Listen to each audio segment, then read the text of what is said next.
જિંદગીમાં અમુક પળ એવી આવે છે જ્યારે આપણે જાણી જઈએ છીએ કે સૌથી તીખા શબ્દો એ નથી હોતા જે ગુસ્સામાં બૂમો પાડીને કહેવાય છે, પરંતુ એ હોય છે જે બેદરકારીથી ધીમેથી કહેવાય છે. આ વાર્તા છે સરલા દેવીની, જેમણે પોતાની આખી જિંદગી પોતાના દીકરા માટે આપી દીધી, પરંતુ જ્યારે દીકરાએ તેમની સૌથી વધારે જરૂર હતી ત્યારે દીકરાએ તેમને જ અજાણ્યા બનાવી દીધા. ચાલો શરૂ કરીએ. મારી જિંદગીમાં એક ઠંડી રાત આવી હતી જ્યારે હું પુણેની એક મોટી હોસ્પિટલના રસ્તામાં ઊભી હતી. લાઇટો ચમકી રહી હતી અને નર્સો ઝડપથી પસાર થઈ રહી હતી, પણ કોઈએ મારી સામે જોયું પણ નહીં. હું 12 કલાકની લાંબી મુસાફરી કરીને આવી હતી. બસમાં હું ફાટેલી સીટ પર બેઠી હતી, જેનાથી જૂના તેલ અને ખાબાની વાસ આવતી હતી. આખા રસ્તે હું બસ બારીની બહાર જોતી રહી અને કલ્પના કરતી રહી કે હું મારા પૌત્રને પહેલીવાર ગળે લગાવીશ. મેં વિચાર્યું હતું કે મારો દીકરો અનિલ ગર્વથી હસશે અને તેમની પત્ની પ્રિયા મને બાળકને રમાડવા દેશે, પરંતુ હકીકત અલગ હતી. પ્રિયા ઈચ્છે છે કે અત્યારે અહીં ફક્ત તેના નજીકનો પરિવાર છે. અનિલનો અવાજ દૂરથી આવતો હતો. તેવો લાગ્યો જ્યારે તે મારાથી થોડાક ડગલા દૂર ઊભો હતો. તે તેની આંખો શોધી, એ જ આંખો જે મેં 32 વર્ષ પહેલાં પહેલીવાર ખોલતી જોઈ હતી. એ જ આંખો જે બાળપણમાં મારા પ્રેમથી ચમકતી હતી. હવે તે આંખોમાં શરમ હતી, જાણે કોઈ એવી વસ્તુ હોઉં જેને છુપાવવી જોઈએ. પ્લીઝ જીદ ન કરો. પ્રિયાએ તમે ક્યારેય પસંદ ન હતા. બસ દુનિયા શાંત થઈ ગઈ. હોસ્પિટલનો અવાજ અને પગલાંના અવાજ બધો દૂરના ધુમ્મસ જેવા પડછાયા બની ગયા. હું થીજી ગઈ અને અનુભવ કર્યો કે મારી અંદર કંઈક તૂટી ગયું છે. દરવાજાના પાછળથી મારા પૌત્રના રડવાનો પહેલો અવાજ આવ્યો. હું બહાર ઊભી હતી, એક બહારની વ્યક્તિ જેને અંદર આવવાની રજા ન હતી. મને યાદ છે, હું એ જ એમાં હતી જે રાતોરાત એ બાળકને પોતાના ખોળામાં લઈને ઠંડી ફર્શ પર ખુલ્લા પગે ફરતી રહી, જેથી તેનું રડવું બંધ થઈ જાય. મેં તેને ક્યારેક કોઈ ગીત સંભળાવ્યું હતું અને વચન આપ્યું હતું કે બધું ઠીક થઈ જશે. તેના પિતા રાજેશ શાંતિથી સૂતા હતા અને હું ત્યાં સુધી બાળકને પકડી રાખતી હતી જ્યાં સુધી કે તેના શ્વાસ સામાન્ય ન થઈ જાય. અને આજે એ જ બાળક, જેને મેં પોતાની દરેક મુસીબતથી બચાવ્યો હતો, એ કહી રહ્યો હતો કે મારી જરૂર નથી. મારું નામ સરલા દેવી. મારો જન્મ લખનૌ પાસેના એક નાના ગામમાં થયો હતો. હું 61 વર્ષની છું. મેં 22 વર્ષની ઉંમરે રાજેશ સાથે લગ્ન કર્યા. તે શાંત હતા, મહેનતુ હતા, પરંતુ તેમનું દિલ ખૂબ ગરમ હતું. જ્યારે હું 29 વર્ષની હતી ત્યારે અનિલનો જન્મ થયો અને ત્યારથી મારી આખી દુનિયા અનિલની આસપાસ ફરવા લાગી. જ્યારે અનિલ 15 વર્ષનો હતો તો અચાનક હાર્ટ એટેક થવાથી રાજેશ અમને છોડીને ચાલ્યા ગયા. તે ચૂપચાપ ચાલ્યા ગયા, જાણે અવાજ વગર દરવાજો બંધ થઈ ગયો. ત્યાર પછી અમે બે જ રહી ગયા, હું અને મારો દીકરો. કોઈ રીતે ગુજરાન ચલાવતા હતા. મેં મારી નાની કરિયાણાની દુકાન વેચી દીધી અને દરેક નાનું મોટું કામ કરવા લાગી જે મને મળી શકતું હતું. રાત્રે હું ક્લિનિકમાં સફાઈનું કામ કરતી હતી. મારા હાથમાંથી દવાની તીખી વાસ આવતી હતી. બપોરે હું રિસેપ્શનિસ્ટનું કામ કરતી હતી. પછી ફરતી તો મારા પગ પર પીઠ દુખતા હતા, પરંતુ હું હંમેશા અનિલને જોઈને હસતી હતી, કારણ કે એ જ મારી દીકરી મહેનતનું કારણ હતો. અને હવે એ દીકરો મને અજાણી નજરોથી જોઈ રહ્યો હતો. મેં કંઈ ન કહ્યું, એટલા માટે નહીં કે કહેવા માટે કંઈ ન હતું, પરંતુ આટલા માટે કે અમુક વસ્તુઓ વગર કહે રહેવી જોઈએ. મારી મા કહેતી હતી, ક્યારેક મૌન જ આપણું સન્માન હોય છે. મેં આંસુ રોક્યા અને તેમને પડવા ન દીધા. હું કોઈએ મોકો આપવા નહોતી માંગતી કે કોઈ મને તૂટતી જોવે. મેં મારું જૂનું ઘેરા બદામી રંગનું પર્સ ઉપાડ્યું જે મારી માએ મને મારા 30મા જન્મદિવસ પર આપ્યું હતું. આ પર્સ અત્યારે પણ મારી સાથે હતું. જ્યારે અનિલ જન્મ્યો હતો, જ્યારે તેણે એન્જિનિયરિંગના ભણતર માટે શહેર છોડ્યું હતું, અને આજે પણ મારી આ બેઇજ્જતીની સાક્ષી બનવા માટે હું ચૂપચાપ હોસ્પિટલના રસ્તામાંથી બહાર નીકળી આવી. મને ખબર ન હતી કે ક્યાં જાઉં. ઘરે પાછા ફરવાની ટ્રેન બીજા દિવસે હતી. મેં એક ટેક્સી લીધી અને પાસેના એક રસ્તા હોટલમાં ચાલી ગઈ. એક નાનો રૂમ જેની દિવાલો પાતળી હતી અને પલંગ અવાજ કરતો હતો. હું પલંગના કિનારે બેસી ગઈ અને છેવટે આંસુ વહાવી દીધા. હું ત્યારથી એટલું નહોતી રડી જ્યારથી રાજશ્રીજી ગયા હતા. હું એ બાળક માટે રડી જેને હું મળી શકી ન હતી, એ દીકરા માટે રડી જ્યારે ક્યારે કહ્યું હતું, માં હું હંમેશા તમારી સાથે રહીશ. બીજી સવારે મેં એ વાદળી સાડી પહેરી જે હું આ ખુશીના પ્રસંગ માટે લાવી હતી. મેં થોડો મેકઅપ પણ કર્યો. ભલે કોઈ મને જોનારું ન હતું કારણ કે હું હારેલી દેખાવાનું હતું. માંગ હતી મેં આખો દિવસ શહેરમાં ફરતા વિતાવ્યો. બગીચાના બાકડા પર બેઠી પરિવારોને બાળકો સાથે ફરતા જોયા. સાંજ થતાં જ હું રેલવે સ્ટેશન પહોંચી. 12 કલાકની મુસાફરી ફરી શરૂ થઈ, પરંતુ આ વખતે હું વાડીની બહાર જઈને કોઈ ખુશીનું સપનું નહોતી જોઈ રહી. મને ફક્ત મારો ચહેરો દેખાઈ રહ્યો હતો. એક થાકેલી અને એકલી 61 વર્ષની સ્ત્રી. મિત્રો, જો તમને આ વાર્તા ભાવુક કરી રહી હોય તો ચેનલને સબસ્ક્રાઈબ અને વિડીયોને લાઇક શેર કરવાનું ભૂલતા નહીં. જ્યારે હું ઘરે પહોંચી તો સવાર થઈ ચૂકી હતી. બધું એવું જ હતું જેવું હું છોડીને ગઈ હતી. રાતનું સાપું પ્યાલો અને શાંતિ. એક જમાનામાં આ શાંતિ મને સુખ આપતી હતી.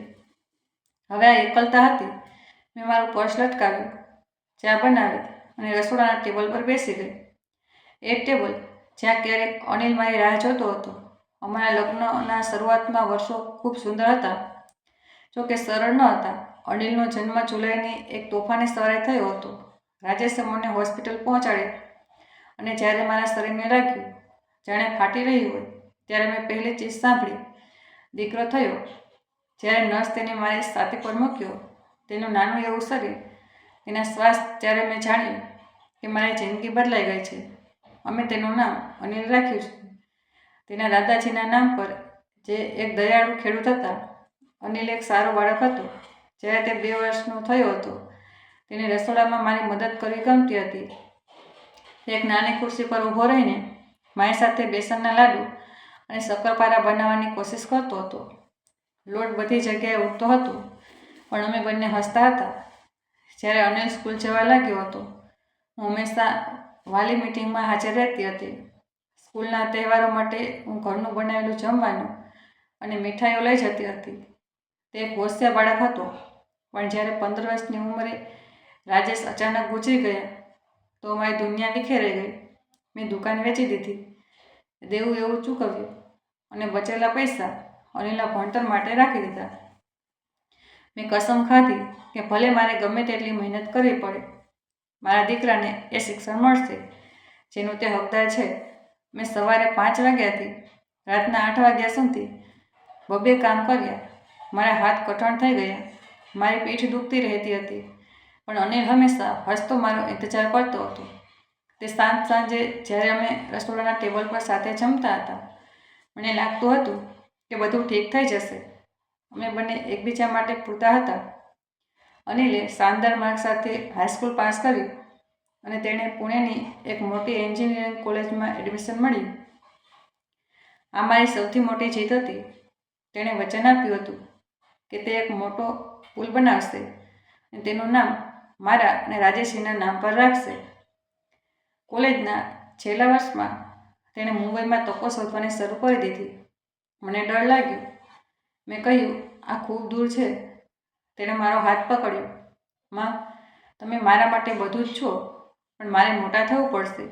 2 મહિના પછી તેને મુંબઈની એક મોટી કન્સ્ટ્રક્શન કંપનીમાં નોકરી મળી ગઈ. મેં મારી બધી મૂડી ખાલી કરી દીધી. ભાડું ભર્યું, ફર્નિચર ખરીદ્યું, નવા કપડાં લીધા. જે દિવસે તે નીકળ્યો તે મારી જિંદગીનો સૌથી મુશ્કેલ દિવસમાંનો એક હતો. શરૂઆતના 3 મહિના બધું ઠીક થઈ રહ્યું. તે દર રાત્રે 9 વાગ્યે ફોન કરતો હતો. અમે તેની નોકરી, મુંબઈની ભીડ અને મારી નાની નાની વાતો પર કલાકો વાત કરતા હતા. પરંતુ શનિ રવિ મુશ્કેલ હતા. મારું ઘર તેના અવાજ અને તેના સંગીત વગર ખાલી લાગતું હતું. મારી બહેનપણી રાણી ઘણીવાર આવતી હતી. સરલા, તો ઘરમાં અનિલના ફોનની રાહ જોઈને તારી જિંદગી બરબાદ નથી કરી શકતી. કદાચ તે સાચું કહી રહી હતી. પછી ધીરે ધીરે અનિલનો ફોન ઓછા થતા ગયા. પહેલાં 1 દિવસ છોડીને, પછી થોડા દિવસ છોડીને, પછી અઠવાડિયામાં માત્ર 1 વાર. જ્યારે અમે વાત કરતા તો તેનો અવાજ થાકેલો લાગતો. માં, હું ઠીક છું. બસ કામ ખૂબ છે, તેનો અવાજ કહી રહ્યો હતો કે હું તેને હેરાન કરી રહી છું. એકવાર તો 18 દિવસ સુધી તેનો ફોન ના આવ્યો. 18 દિવસ હું દર સવારે ઉઠીને પ્રાર્થના કરતી હતી કે બસ એકવાર ઘંટડી વાગી જાય. જ્યારે છેવટે તેણે ફોન કર્યો તો સમાચાર આપ્યા કે તેને કોઈની સાથે પ્રેમ થઈ ગયો છે. હું કોઈને મળ્યો છું, તેનું નામ પ્રિયા છે. તે આર્કિટેક્ટ છે, મારી સાથે કામ કરે છે. પ્રિયા તેનાથી 4 વર્ષ મોટી હતી. તે મુંબઈના એક અમીર અને મોટા પરિવારમાંથી આવતી હતી. તેના પિતા પણ આર્કિટેક્ટ હતા. મારું મન ભારે થઈ ગયું, પણ મેં ખુશી બતાવી. હું બસ એ જ ઈચ્છતી હતી કે મારો દીકરો ખુશ રહે. તેને મળવા ઈચ્છીશ ક્યારે? હા માં, બિલકુલ, પણ અત્યારે થોડું વહેલું છે. જલ્દી જ મારી ચિંતા સાચી પડવા લાગી. અનિલના કોલ માત્ર પ્રિયા વિશે વાત કરવા માટે હતા. પ્રિયા અને હું રહી ગયા. પ્રિયાએ મને આ બતાવ્યું. પ્રિયાએ મને આ કહ્યું. મારા 60મા જન્મદિવસ પર તે ઘરે ના આવ્યો. તેણે મને માત્ર પીળા ગુલાબીનો ગુલદસ્તો મોકલ્યો. સાથે એક કાર્ડ. જન્મદિવસ મુબારકમાં કામ વધારે હોવાને કારણે આવી ન શક્યો. મેં અપલોકોને કલાકો જોયા. તે મોંઘા હતા, પણ તેમાં કોઈ પ્રેમ ન હતો. માત્ર યાદ આપવાનું હતું કે મારો દીકરો મારાથી દૂર થઈ જઈ રહી છે. રાણીએ મારા માટે એક નાનો કાર્યક્રમ રાખ્યો અને થોડા પાડોશી પણ આવ્યા. બધાએ પૂછ્યું, અનિલ કેમ ના આવ્યો? મેં હસીને ખોટું બોલ્યું કે કામ ખૂબ છે. હું એ કરમાયેલા ફૂલોને ફેંકી ન શકીશ. તેમને બસ ગુલદસ્તામાં સુકાવા દીધા. એ સાબિતી કે જે બાળક ક્યારેક કહેતો હતો કે હું તમારા વગર કંઈ નથી કરી શકતો, તે હવે જઈ ચૂક્યો છે. મારી જાતને દોષ આપ્યો. મેં વિચાર્યું કે હું દીકરાને જગ્યા નથી આપી રહી. મેં તેને સ્પેસ આપવાનો નિર્ણય કર્યો અને કોલ કરવાનું પૂરી રીતે બંધ કરી દીધું. 1 મહિનો વીતી ગયો. રોજ સવારે હું મારો ફોન જોતી, પણ 5મા અઠવાડિયે ઘંટડી વાગી. આ અનિલ હતો. આ તમને ખબર છે, પ્રિયા અને હું લગ્ન કરી રહ્યા છીએ. દુનિયા અટકી ગઈ.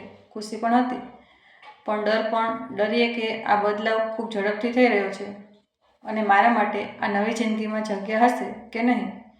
લગ્ન 3 મહિના પછી હતા.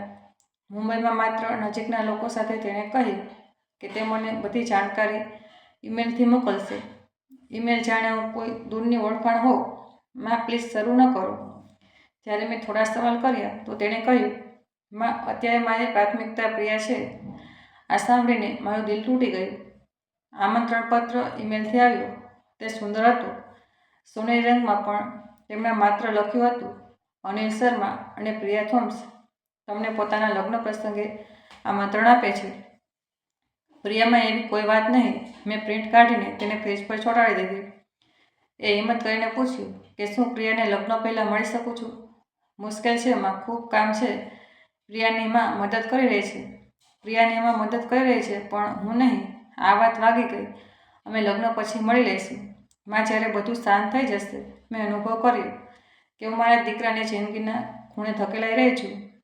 લગ્નના 2 અઠવાડિયા પહેલાં મેં એક નવી વાદળી સાડી ખરીદી. મેં મારા વાળ કપાવ્યા. લગ્નના 1 દિવસ પહેલાં મેં 12 કલાકની લાંબી મુસાફરી કરી. આ વખતે કોઈ આશા ન હતી, માત્ર ડર હતો. હોટેલની રૂમ ડીલ હતી. મેં થોડી મિનિટ રડવા માટે મારી જાતને છૂટ આપી, પછી તૈયાર થઈ ગઈ. હું લગ્નમાં જલ્દી પહોંચી. બગીચો સુંદર હતો. ચારે બાજુ સફેદ ફૂલો હતા. મેં દૂરથી પ્રિયાને જોઈ. તે સુંદર મહિલાઓનો સમૂહની વચ્ચે ઊભી હતી. મેં હિંમત કરીને તેની સાથે વાત કરી. તમે જરૂર અનિલમાં સરળ હશો, કે એક ઔપચારિક સ્મિત સાથે કહ્યું. મેં તેને ગળે લગાવવાની કોશિશ કરી, પણ તેણે માત્ર હાથ મિલાવ્યો. જય એક ઠંડી ઔપચારિકતા હતી. માફ કરજો, મારે મહેમાનોને જોવાના છે. તે એમ કહીને ચાલી ગઈ, વગર પૂછીએ કે હું થાકી ગઈ છું કે નહીં. વગર મારો કોઈ સાથે પરિચય કરાવીએ. મેં અનિલને શોધ્યો. તેણે મને જલ્દીથી ગળે લગાવી. આવી ગયામાં સારું થયું. મને 3જી લાઈનમાં બેસાડવામાં આવી. પ્રિયાના દૂરના સંબંધીઓ સાથે પહેલી અને બીજી લાઈનમાં પ્રિયાના માતા પિતા અને મામા મામી બેઠા હતા. મારું દિલ બળી રહ્યું હતું, પણ હું મારી જાતને સમજાવતી હતી, ઠીક છે, જ્યાં સુધી અનિલ ખુશ છે. લગ્ન પૂરા થયા. અનિલ અને પ્રિયા હનુમાનથી પાછા ફર્યા. જેના ફોટો મેં પ્રિયાના સોશિયલ મીડિયા પર જોયા. મેં દરેક પોસ્ટ પર લાઈક અને અભિનંદન લખ્યું. પ્રિયાએ ક્યારેય જવાબ ન આપ્યો. અનિલનો ફોન માત્ર 5 મિનિટ ચાલ્યો. તે ઘરની સજાવટની વાત કરી રહ્યો હતો. મેં પૂછ્યું, માં તમે ક્યારે ફરવા આવી રહ્યા છો? તેણે કહ્યું, જલ્દી જ. માં વચન બસ મને ચૂપ કરાવવા માટેનું હોતું ન હતું. મેં મારો આખો દિવસ ભરવાની કોશિશ કરી. રાણી અને મેં પાસેના સેન્ટરમાં ગૂંથણકામનો ક્લાસ લીધો. મેં શાલ, ટોપી અને બીજ પછી બાળકોનો ધાબળા ગૂંથવાનું શરૂ કર્યું. મિત્રો, જો તમને આ વાર્તા ગમી રહી હોય તો લાઈક અને શેર કરવાનું ભૂલતા નહીં. 6 મહિના પછી અનિલે સમાચાર આપ્યા, જેણે મારા શ્વાસ રોકી દીધા. માં, પ્રિયા ગર્ભવતી છે. મને લાગ્યું કે હવે બાળક અમારા બંનેની વચ્ચેના અંતરને મટાડી દેશે. તે 3 મહિનાની ગર્ભવતી હતી અને મને હવે બતાવી રહ્યો હતો. હું ખુશીના આંસુ રડી. મેં તરત ગૂંથવાનું શરૂ કરી દીધું. મેં પીળા રંગનો ધાબળો ગૂંથ્યો, જેથી છોકરો કે છોકરી બંનેને ચાલે. મેં અનિલને ફોન કર્યો. શું હું પ્રિયા સાથે વાત કરી શકું છું? તેને અભિનંદન આપવા માગું છું. માટે આરામ કરી રહી છે. હું કહી દઈશ. પ્રિયાએ ક્યારેય કોલ ન કર્યો. મેં પ્રિયાને ફેસબુક પર સંદેશ મોકલ્યો, પણ તેણે મારા સિવાય બધાને કોમેન્ટ્સનો જવાબ આપ્યો. મેં તેમને એક પાર્સલ મોકલ્યું. મેં ગૂંથેલો ધાબળો, એક ટેડી બિયર અને મારા પુત્ર માટે એક હાથે લખેલું કાર્ડ. 2 અઠવાડિયા પછી અનિલનો મેસેજ આવ્યો, માં, પાર્સલ મળી ગયું. ધાબળું સુંદર છે. બસ આટલું જ. મેં પૂછ્યું કે શું પ્રિયાએ તે ગમ્યું? તેણે કહ્યું, હા માં, પણ તે વધારે વ્યક્ત નથી કરતી. મેં પૂછ્યું કે શું હું બાળકના જન્મ પછી આવી શકું છું? તેણે કહ્યું, હા માં, અમે નક્કી કરીશું. તેનો અર્થ હતો ભરોસો ન કરતા. જેમ સમય વીતતો ગયો, મને ખબર પડી કે પ્રિયાની માં દરેક વસ્તુમાં સામેલ હતી, પણ હું નહીં. મેં છેલ્લી વાર હિંમત કરીને અનિલને ફોન કર્યો. બેટા, હું આર્યનના જન્મ સમયે ત્યાં રહેવા માગું છું. માં, અમે આના પર વાત કરીએ છીએ. પ્રિયા તણાવમાં છે. તેને શાંતિ જોઈએ છે. શું તું કહી રહ્યો છે કે મારી હાજરી તેને તણાવ આપશે? ના માં, બસ તે નથી ઈચ્છતી કે વધારે લોકો ત્યાં હોય. વધારે લોકો? અનિલ, હું તારી માં છું, બાળકની દાદી છું. મારી પત્નીને સાથ આપવો પડશે માં. અત્યારે તે સૌથી વધારે જરૂરી છે. તેના શબ્દો સીધા મારા દિલને છીરી ગયા. તેણે મને પોતાના જીવનની સૌથી મહત્વપૂર્ણ પળમાંથી બહાર કરી દીધી હતી. આર્યના જન્મનો દિવસ મારી જિંદગીનો સૌથી વિચિત્ર દિવસ હતો. ખુશી અને દર્દ એકસાથે ગુંજવાયેલા હતા. મને કોઈ ફોન, કોઈ સંદેશ ન આવ્યો અને ફેસબુકથી ખબર પડી હું મારા ક્લિનિકની સફાઈ કરી રહી હતી. જ્યારે પ્રિયાની પોસ્ટથી નોટિફિકેશન આવી. ફોટામાં એક નવજાત બાળક હતું. લખાણ હતું, અમારા જીવનનો પ્રેમ આવી ગયો. આર્યન, તારું સ્વાગત છે. માં અને બાળક સ્વસ્થ છે. હું ત્યાં જમીન પર બેસી ગઈ અને રડવા લાગી. મારી સાથે કામ કરતી રાણીએ મને ઉઠાડી સરલા, ઘરે જા. હું તારી શિફ્ટ પૂરી કરી દઈશ. હું ઘરે પહોંચી. કલાકો સુધી ફોનને તાકતી રહી. પોતાના પુત્રના ફોટાને મોટો કરીને જોતી રહી. તેનો ચહેરો, તેના નાના હાથ. ફોટાની નીચે પ્રિયાની માની કોમેન્ટ્સ હતી, મારા વહાલા પુત્રને નાનીનો ઢગલો પ્રેમ. પહેલા દિવસથી તારી સાથે રહેવા માટે આભાર. તો તે ત્યાં હતી. મેં 3 કલાક રાહ જોઈ. અનિલનો ફોન ન આવ્યો. રાત્રે 8 વાગ્યે મેં સામેથી તેને ફોન કર્યો. અભિનંદન બેટા. મેં ફોટો જોયો. આભાર માં. અનિલ, તે મને ફોન કેમ ન કર્યો? માફ કરજો માં, બધું એટલી ઝડપથી થયું. પ્રિયાએ જ ફેસબુક પર પોસ્ટ કર્યું હતું. પ્રિયા પાસે પોસ્ટ કરવાનો સમય હતો, પણ મારી પાસે તારી માને 2 શબ્દો કહેવાનો સમય ન હતો. માં, પ્લીઝ આ વાતને મોટી ન બનાવો. મોટી ન બનાવો. અનિલ, હું તારી માં છું. હું કોઈ અજાણી નથી. મને સૌથી પહેલાં જણાવવાનો હક હતો. તેની માફી ખોટી લાગી. જ્યારે મેં તેને પૂછ્યું કે શું હું તેને જોવા આવી શકું છું, તો તેણે તે જ વાત કરી. પ્રિયા આરામ કરી રહી છે. અત્યારે આવવાનો સમય નથી. આવતા 3 અઠવાડિયા સુધીમાં આર્યનની જિંદગી. ફેસબુક પર જોઈ. પ્રિયા દરરોજ ફોટા મૂકતી હતી અને દરેક ફોટામાં પ્રિયાની માં હાજર હતી, ગર્વથી હસતી. 3જા અઠવાડિયે રાણીની વાત યાદ આવી. સરલા, તેઓ તને પહેલાં જ બહાર કરી ચૂક્યા છે. હવે તેઓ બીજું શું લઈ શકે છે? મેં ફરી અનિલને મેસેજ કર્યો, બેટા, 3 અઠવાડિયા થઈ ગયા છે. પ્લીઝ મને આર્યન સાથે મળવા દે. હું વચન આપું છું કે હું હેરાન નહીં કરું. 2 દિવસ પછી જવાબ આપ્યો, તમે આ અઠવાડિયે આવી શકો, પણ માત્ર 1 દિવસ માટે. પ્રિયા હજુ પણ રિકવર થઈ રહી છે. માત્ર 1 દિવસ, પણ આ કંઈક નવું વાત કરતાં સારું હતું. મેં ફરી 12 કલાકની મુસાફરી કરી. હું મુંબઈ પહોંચી. અને સાર્વજનિક બાથરૂમમાં કપડાં બદલી અને થોડા મેકઅપ કર્યો. હું સાફ સુથરી દેખાવા માંગતી હતી, જેથી પ્રિયાને લાગે કે હું પણ સન્માનને લાયક છું. અનિલે મને હોસ્પિટલ બોલાવી, જ્યાં પ્રિયા આર્યનને ડૉક્ટરને બતાવવા આવી હતી. વેઇટિંગ રૂમમાં મેં પ્રિયાને આર્યનને ખોળામાં લીધેલો જોયો. અનિલ બાજુમાં બેઠો પોતાના ફોનમાં વ્યસ્ત હતો. મારું દિલ જોરથી ધડકી રહ્યું હતું. હું ધીરે ધીરે તેમની પાસે ગઈ. અનિલ, મેં કહ્યું. તેણે માથું ઊંચું કર્યું. ચહેરા પર આશ્ચર્ય અને બેચેની હતી.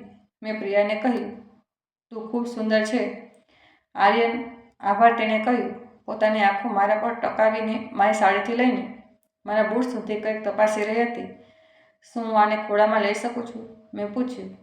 પ્રિયાએ બાળકને વધારે મજબૂતીથી પકડી લીધું. તે સૂઈ રહ્યો છે. જો મેં હલાવ્યો તો તે જાગી જશે અને હેરાન કરશે. હું બેસી ગઈ. આવતી 20 મિનિટ ભારે અને શાંત હતી. અનિલ ફોન પર હતો.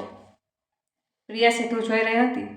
જ્યારે આર્યન થોડો હલ્યો તો મેં ફરી પૂછ્યું, શું હવે તેને ભૂખ લાગે છે? પ્રિયા એમ કહીને વોશરૂમ તરફ ચાલી ગઈ. અડધો કલાક તે અંદર રહી. અનિલે મારી તરફ જોયું પણ નહીં.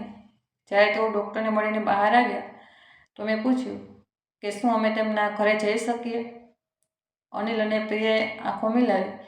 ખરેખર માં, પ્રિયા થાકેલી છે. અમારા ઘરે આજે બપોરે પ્રિયાનો પરિવાર આવી રહ્યો છે.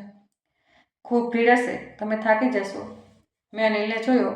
આશા રાખી કે તે કહેશે, માં, તમે મારી માં છો. તમે કેમ ન રોકાઈ શકો? પણ તેણે માત્ર એટલું કહ્યું, માં પ્લીઝ, આને વધારે મુશ્કેલ ન બનાવો. આ એ જ શબ્દો હતા જેને ફરી બોલ્યા. મેં મારો અવાજ વિચિત્ર લાગતા કહ્યું, ઠીક છે, હું સમજી ગઈ. અમે એક કાફેમાં રોકાયા. વાત અઘરી હતી. 1 કલાક પછી અનિલ ઘડિયાળમાં જોયું. માં, મોડું થઈ રહ્યું છે. અમે તમને સ્ટેશન છોડી જઈએ છીએ. 12 કલાકની મુસાફરી કરીને આવી હતી. માત્ર 2 કલાક માટે મળી હતી અને હવે મને પાછી મોકલવામાં આવી રહી હતી. ટેક્સીમાં છેવટે મને આર્યનને ખોળામાં લેવાનો મોકો મળ્યો. માત્ર 5 મિનિટ માટે પ્રિયાએ સંકોચ સાથે મને તેને આપ્યો.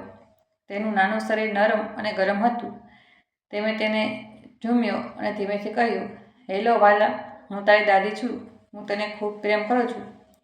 ટેક્સી સ્ટેશન પહોંચી. અનિલે મારો સામાન ઉતાર્યો. આવવા માટે આભારમાં તેણે વિચિત્ર રીતે ગળે લગાવ્યો અને કારમાં ચડી ગયો. કાર દૂર ચાલી ગઈ અને હું ત્યાં એકલી ઊભી રહી ગઈ. 12 કલાકની મુસાફરી, 2 કલાકની મુલાકાત, 5 મિનિટનો પ્રેમ અને 12 કલાકની પાછી મુસાફરી. હું સ્ટેશનની અંદર ગઈ અને મારો ફોન કાઢ્યો. પ્રિયાએ હમણાં જ એક નવો ફોટો મૂક્યો હતો. કેફેમાં નાસ્તો કરતા તેઓ બંને હસી રહ્યા હતા. આર્યન વચ્ચે સૂઈ રહ્યો હતો. લખાણ હતું, જેમને હું પ્રેમ કરું છું, તેમની સાથે એક સુંદર સવાલ. હું એ ફોટામાં ક્યાંય નહોતી. જાણે હું ક્યારેય હાજર જ નહોતી. અને ત્યાં ભીડ ભરેલા સ્ટેશન પર મને છેવટે બધું સમજાઈ ગયું. તેઓ મને પોતાની જિંદગીમાં નહોતા ઈચ્છતા. અનિલે પોતાની માને મટાડવાનો નિર્ણય કરી લીધો. હું પાછી ટ્રેનમાં બેઠી. આ લાંબી યાત્રામાં હું રડી નહીં. એ માત્ર અનિલના બાળપણનો ફોટાનો જોયો અને વિચાર્યું કે બદલાવ ક્યારે આવ્યો. જ્યારે મારા દીકરાએ મને બોધ માની લીધી. હું સવારે ઘરે પહોંચી, ચા બનાવી અને રસોડામાં ટેબલ પર બેસી ગઈ. ત્યારે જ ફોન વાગ્યો. મુંબઈનો એક અજાણ્યો નંબર હતો. મારું દિલ ઝડપથી ધડકવા લાગ્યું. હેલો, શું આ શ્રીમતી સરળાદેવી બોલી રહ્યા છે?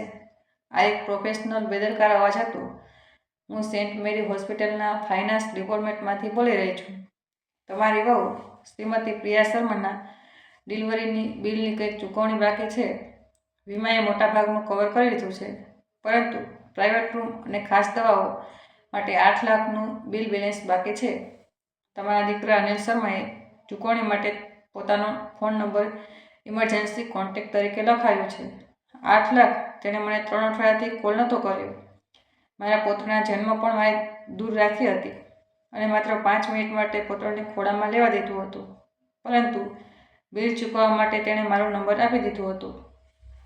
જાણે મારી કિંમત માત્ર પૈસામાં ન હતી. શ્રીમતી દેવી, શું તમે આ અઠવાડિયે ચૂકવણી કરી શકશો? મેં ઊંડો શ્વાસ લીધો. મારી અંદર કંઈક તૂટી ગયું. પણ એ દર્દ નહીં, પરંતુ જાગૃતિ હતી. મને વર્ષોનો ત્યાગ, 2 નોકરીઓનો, વેચેલી દુકાન, બધું યાદ આવી ગયું. શ્રીમતી દેવી, અમને જવાબ જોઈએ, નહીંતર અમારે કાયદાકીય કાર્યવાહી શરૂ કરવી પડશે, જેની અસર તમારા દીકરાના ક્રેડિટ પર પડી શકે છે. મારો અવાજ શાંત અને સ્પષ્ટ નીકળ્યો. મુંબઈમાં તમારો કોઈ પરિવાર નથી. માફ કરજો, પણ અમારા રેકોર્ડ મુજબ તમે અનિલ શર્માની માં છો. મેં તેની વચ્ચે જ અટકાવી દીધી. મારો અવાજ મારા માટે પણ અજાણ્યો હતો. તો રેકોર્ડ ખોટો છે. મારો અનિલ શર્મા નામનો કોઈ દીકરો નથી. આ બિલ સાથે મારે કોઈ લેવા દેવા નથી. પણ મેડમ, ગુડ બાય. મેં ફોન કાપી નાખ્યો. મેં પહેલીવાર મારા દીકરાને ના કહ્યું હતું અને કંઈ તૂટ્યું ન હતું. આકાશ વાદળી હતું અને હું શ્વાસ લઈ રહી હતી. મને મારી તાકાત પાછી મળી આવતા 3 દિવસ બસ શાંતિ રહી. મેં ફોન બંધ રાખ્યો. ત્રીજા દિવસે મેં ચાલુ કર્યો તો અનિલના 47 મિસ કોલ હતા, 15 મેસેજ હતા. પહેલાં જરૂર હતી, હતાશ, પછી ગુસ્સાવાળા. છેલ્લા મેસેજમાં લખ્યું હતું, પ્રિયા તમારા વિશે સાચી હતી. તમે હંમેશા મતલબી રહ્યા છો. મતલબી એ સ્ત્રી જેણે પોતાની આખી જિંદગી પોતાના બાળકના ભવિષ્ય માટે કામ કર્યું, આજે મતલબી હતી. એક અઠવાડિયા પછી એક મેલ આવ્યો, આપણે વાત કરવી પડશે. અનિલે લખ્યું કે હોસ્પિટલે તમને શરમજનક સ્થિતિમાં મૂક્યા.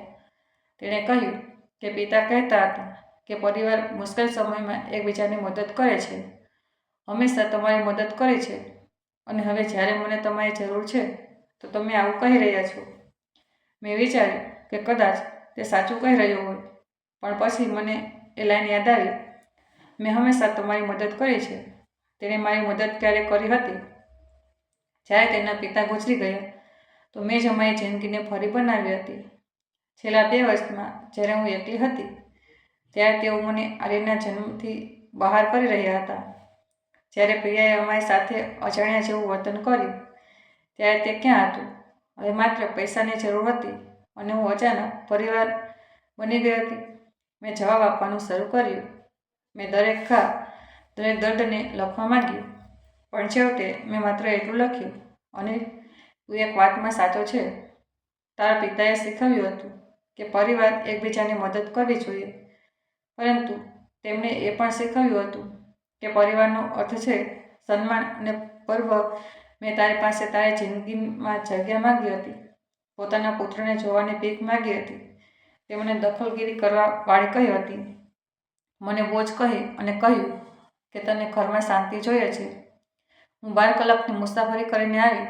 તેઓને માત્ર 2 કલાક આપ્યા અને 5 મિનિટ માટે આર્યનને ખૂણામાં લેવા દીધો અને મને એક અસુવિધાની જેમ પાછી મોકલી દીધી. મને માત્ર પૈસા માટે સામેલ કરી. હું એ બિલ નહીં ચૂકવું.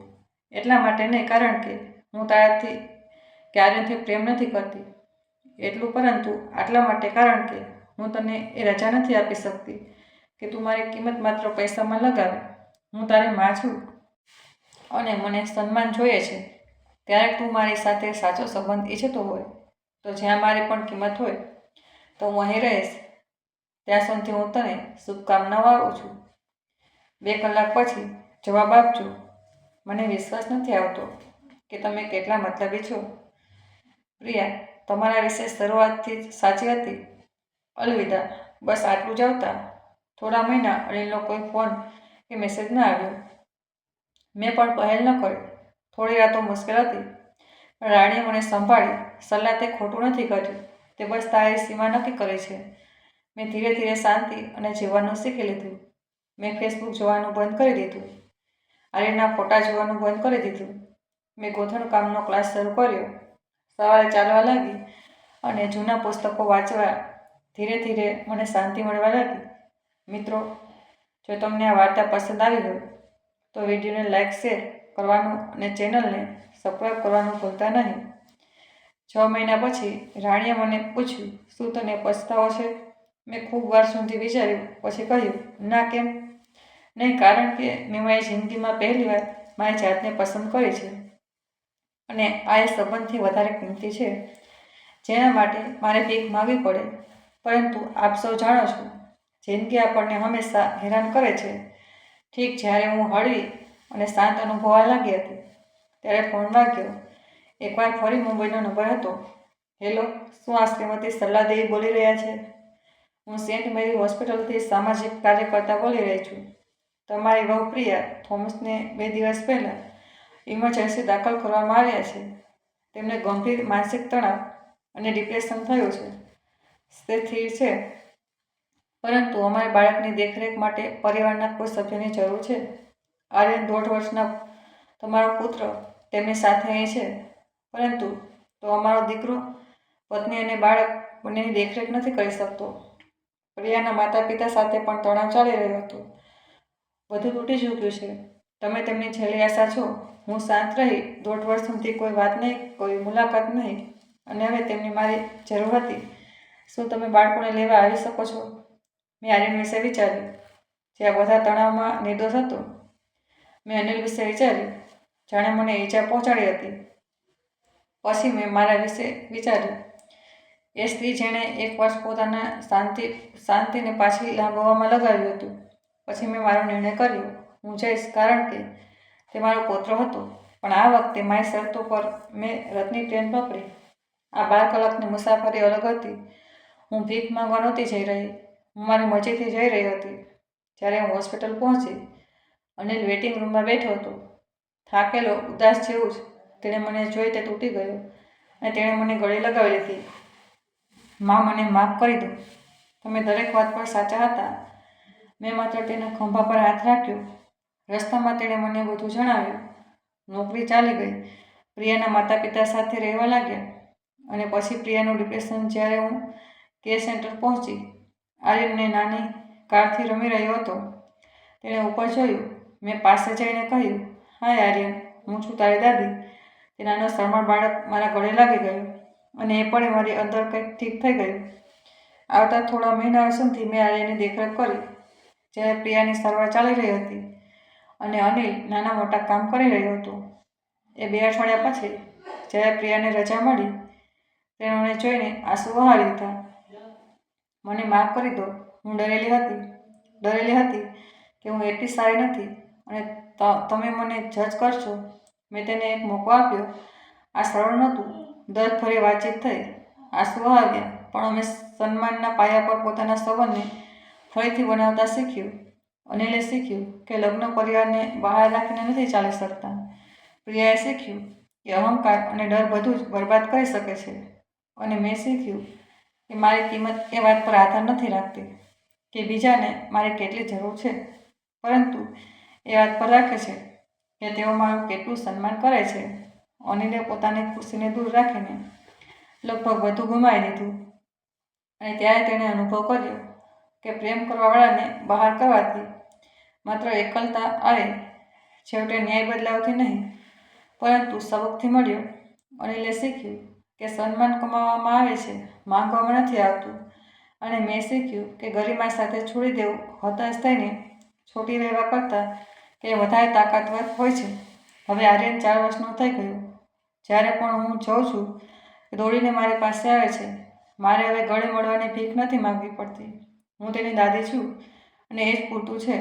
અનિલ અને મારી વચ્ચે હવે એક સાચી ઈમાનદાર વાતચીત થાય છે. પ્રિયા અને હું નજીકના મિત્રો નથી, પણ અમારી વચ્ચે સન્માન છે, અને આ જબરજસ્તીના પ્રેમ કરતાં કંઈ વધારે કિંમતી છે. આજે સવારે મેં મારા જૂના ચામડાના પર્સમાં જોયું અને 2 ફોટા કાઢ્યા. એક અનિલના બાળપણનો અને બીજો અમારા ચારેયનો બગીચામાં હસતા હતા. બંને એક જ વાર્તા કહે. એક માને જેને બધું જ આપ્યું, તૂટી અને છેવટે પોતાની જાતને પામી લીધી. તો આપ સૌ યાદ રાખજો, પોતાની સીમાઓ નક્કી કરવી સાચું છે, ના કહેવું સાચું છે. એ લોકોથી દૂર ચાલવું સાચું છે જે તમારી કિંમત નથી સમજતા, ભલે તે તમારો પોતાનો પરિવાર જ કેમ ન હોય. મેં ક્યારેય વિચાર્યું હતું કે એક સારી માં હોવાનો અર્થ હંમેશા ત્યાં રહેવું, પરંતુ મેં શીખ્યું છે કે એક સારી માં હોવાનો અર્થ એ પણ છે કે તમે તમારા બાળકોને શીખવો કે કોઈને પણ અહીં સુધી કે તમને પણ તમારા નકામા અનુભવ કરાવવાનો હક નથી. હવે 65 વર્ષની ઉંમરે હું ખુશ છું, એટલા માટે નહીં કે જિંદગી પરફેક્ટ છે, પરંતુ એટલા માટે કે મારી ખુશી હવે કોઈ બીજા પર આધાર નથી રાખતી. મારી પાસે મારો પૌત્ર છે, મારો દીકરો છે, એક ઈમાનદાર સંબંધ, અને સૌથી મહત્વપૂર્ણ, મારી પાસે હું પોતે છું. જો તમને મારી આ વાર્તા સારી લાગી હોય તો લાઈક કરો, કોમેન્ટ કરો, અને અમારી ચેનલને જરૂર સબસ્ક્રાઈબ કરો અને શેર કરો. ખૂબ ખૂબ આભાર. હર હર મહાદેવ.